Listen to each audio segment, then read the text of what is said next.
Here is the after. It's still pretty packed, right? Because I just went through my fridge and like took out old things, but it's clean. So if Abe lets me, I'm gonna go through what we've got in here, like an American fridge, I guess. This is some kimchi that I made myself, some Korean hot pepper paste, Korean noodles. This is like a Korean kick. I've been watching a lot of Mommy Tang. A cinnamon bun that we made, like homemade. Syrup, you know, maple syrup, real maple syrup, Vermont, because we live in Vermont. Jelly, almond butter, peanut butter, okay?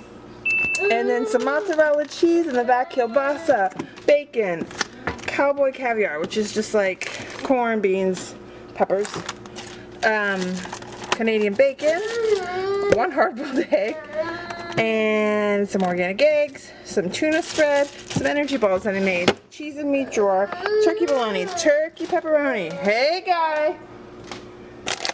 Flo loves these cheeses.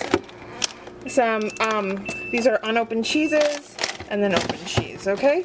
And then we've got the steak. I'm gonna put the steak marinade recipe up soon. Tortillas, pesto, shaky cheese, Parmesan cheese, some open, oh, what's it called? Frosting, pizza sauce, spaghetti sauce, okay? Milk.